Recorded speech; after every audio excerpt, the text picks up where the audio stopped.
গুৰুত্বপূৰ্ণ খবৰ দিল্লী কপাবলৈ সাজু হৈছে এতিয়া কৃষকসকল কৃষকে জংগী আন্দোলন গঢ়ি তোলাৰ এক হুংকাৰ প্ৰদান কৰিছে কিন্তু এই মুহূৰ্তত প্ৰশ্ন উত্থাপন হৈছে কৃষকৰ আন্দোলনলৈ কিয় ভয় কৰিছে এতিয়া কেন্দ্ৰীয় চৰকাৰে কৃষকসকলক বাধা দিবৰ বাবে বা ৰুধিবৰ বাবে সকলো পৰ্যায়ৰ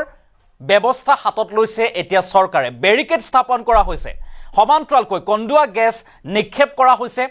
নিৰাপত্তাৰক্ষী বৃদ্ধি কৰা হৈছে যাতে যিকোনো প্ৰকাৰে চলে বলে কৌশলে সকলে হলেও যাতে কৃষকসকলক ৰোধ কৰিব লাগে এই পণ লৈছে এতিয়া চৰকাৰে কিন্তু বিগত বৰ্ষত দেখিবলৈ পোৱা গৈছিল কৃষকৰ যি প্ৰতিবাদ আছিল সেই প্ৰতিবাদে নতুনত্ব আনিছিল অৰ্থাৎ সফল হৈছিল কেন্দ্ৰীয় চৰকাৰে আইন বাতিল কৰিবলৈ বাধ্য হৈ পৰিছিল আৰু এইবাৰো কৃষকৰ দাবী মানি ল'বলৈ বাধ্য হ'বনে চৰকাৰ প্ৰশ্ন বহুত আছে আমি সবিস্তাৰে লৈ অহাৰ চেষ্টা কৰিম কৃষকৰ প্ৰতিবাদে কপাইছে এতিয়া ৰাজধানী দিল্লী চৰকাৰ কপনি তুলিছে চৰকাৰত কপনি তুলিছে কৃষকৰ প্ৰতিবাদলৈ ভয় কৰিছে এতিয়া কেন্দ্ৰীয় চৰকাৰে এটা ডাঙৰ খবৰ কৃষকৰ দিল্লী চলো কাৰ্যসূচীক লৈ কটকটীয়া নিৰাপত্তা ব্যৱস্থা গঢ়ি তোলা হৈছে দিল্লী হাৰিয়ানা সীমান্তত মোতায়েন কৰা হৈছে অধিক নিৰাপত্তাৰক্ষী আৰু দিল্লীত এমাহৰ বাবে যেহেতু জাৰি কৰা হৈছে 144 ধাৰা কৃষকৰ প্ৰতিবাদৰ বাবে 144 ধাৰা জাৰি কৰা হৈছে কৃষকক ৰুধিবৰ বাবে দিয়া হৈছে বেৰিকেড কাঁইটীয়া তাঁৰ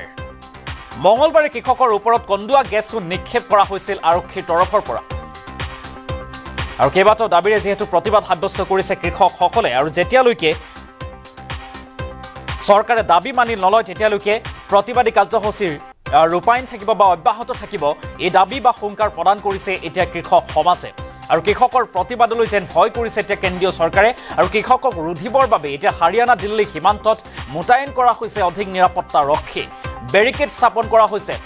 ৰাস্তাত গজাল পাৰি দিয়া হৈছে যাতে কৃষকৰ গাড়ী সোমাই আহিব নোৱাৰে আগুৱাই যাতে আহিব নোৱাৰে তাৰ বাবে সকলো প্ৰকাৰৰ ব্যৱস্থা হাতত লোৱা হৈছে কৃষকৰ যাতে প্ৰতিবাদ যিকোনো প্ৰকাৰে বন্ধ কৰিব পাৰে তাৰ বাবে এতিয়া ব্যৱস্থাৱলী হাতত লোৱা হৈছে এই মুহূৰ্তত আমি দৃশ্যাংশ দেখুৱাৰ চেষ্টা কৰিম এই দৃশ্যাংশ দেখিলে আপুনিও ভাবিবলৈ বাধ্য হ'ব যে কেনে ধৰণৰ ব্যৱস্থা হাতত লৈছে দৃশ্যাংশ মন কৰক দুটা দৃশ্যাংশ আমি দেখুৱাৰ চেষ্টা কৰিছো কৃষকক ৰোধ কৰিবৰ বাবে কেনে ধৰণৰ কটকটীয়া নিৰাপত্তা গঢ়ি তোলা হৈছে বেৰিকেড স্থাপন কৰা হৈছে দূৰ দূৰলৈকে বেৰিকেড যাতে কৃষকৰ গাড়ী সোমাব নোৱাৰে কৃষক যাতে সোমাই আহিব নোৱাৰে ৰাস্তা ব্লক কৰি দিয়া হৈছে যাতে কৃষকক বাধা দিব পাৰে কৃষকক বাধা দিবৰ বাবে এনেদৰে কেন্দ্ৰীয় চৰকাৰৰ তৰফৰ পৰা এই ব্যৱস্থাৱলী হাতত লোৱা হৈছে কৃষকক ৰোধ কৰিবৰ বাবে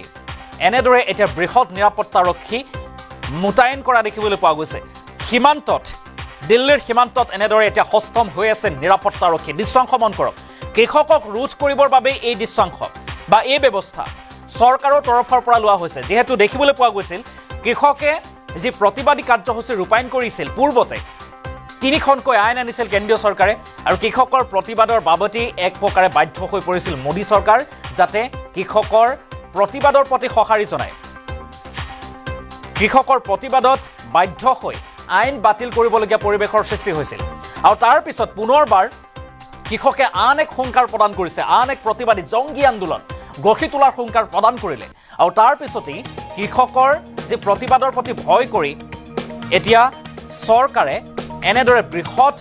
নিৰাপত্তাৰক্ষী মোতায়েন কৰা দেখিবলৈ পোৱা গৈছে দূৰ দূৰলৈকে বেৰিকেড স্থাপন কৰা হৈছে সকলো প্ৰকাৰৰ ব্যৱস্থা হাতত লোৱা হৈছে কন্দুৱা গেছ নিক্ষেপ কৰা হৈছে যাতে কৃষকৰ প্ৰতিবাদ ভংগ কৰিব পৰা যায় দিল্লীৰ ৰাজধানী দেশৰ ৰাজধানী দিল্লীত যাতে কৃষকসকল প্ৰৱেশ কৰিব নোৱাৰে তাৰ বাবে সকলো প্ৰকাৰৰ ব্যৱস্থা হাতত লৈ এনেদৰে সষ্টম হৈ আছে এতিয়া দিল্লী পুলিচ বা কেন্দ্ৰীয় চৰকাৰৰ প্ৰশাসনিক বিষয়া বা প্ৰশাসনৰ ব্যৱস্থাটো এই মুহূৰ্তত কিছু মন্তব্যও আছে আমি সেই মন্তব্য আগবঢ়াম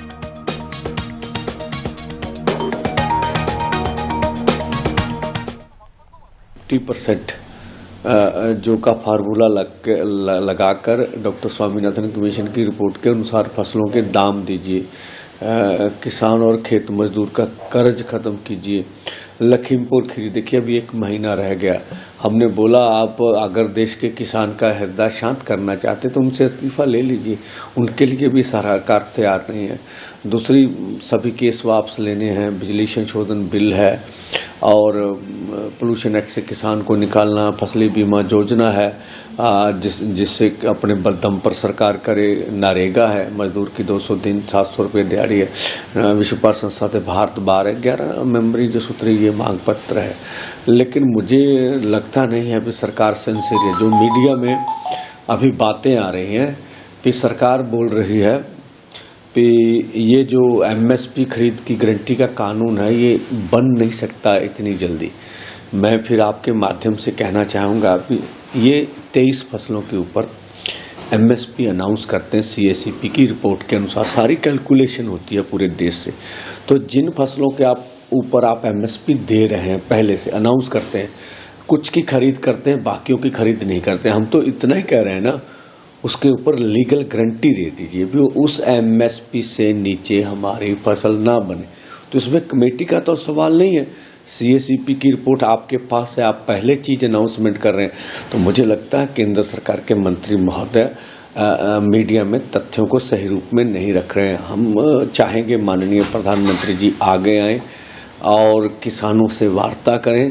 और जो पिछले 75 सालों से ये बड़ी मांग रही है हमारी,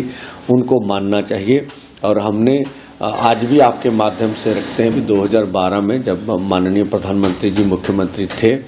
तो वो कंज्यूमर अफेयर कमेटी के चेयरपर्सन थे, तो उन्होंने जो आज मांग हम कर रहे हैं उनकी सिफारिश की थी कि एमएसपी खरीद की गारंटी का कानून बनना चाहिए। 2018 में मोदी सरकार के समय में जो उस समय के खेती मंत्री थे उनके बड़े अधिकारी की चिट्ठी है हमारे पास भी। हम C2 प्लस 50% के अनुसार जो फसलों के दाम देंगे। और जबलपुर हाई कोर्ट का निर्णय भी हमने उसके सामने रखा। तो कोर्ट में कोई भी जब मैटर जाता है तो वो पूरी कैलकुलेशन होगी भी आपकी फसल पे इनपुट्स क्या हैं, सरकार का क्या पक्ष है। जब माननीय हाई कोर्ट ने बोला है तो किसी आधार पर ही बोला होगा। तो हमने पहले बोला भी आपके पास सभी चीजें थी और है। इसके लिए नए सिरे से कमेटी बनाकर अब सारा मुद्दा आप ठंडे बस्ते में डालना चाहते हैं तो ये तो उचित नहीं है। और दूसरा, 2 साल पहले आंदोलन हुआ, आपने ये सब मांगे तो पहले मानी हुई कमिटमेंट कर ली हमारे साथ, तो अब उनको लागू करना का समय है तो फिर आप समय मांग रहे हैं तो अनुचित है मुझे लगता है। तो ये सब अब पोजीशन हम चाहेंगे सरकार बल प्रयोग हटाए,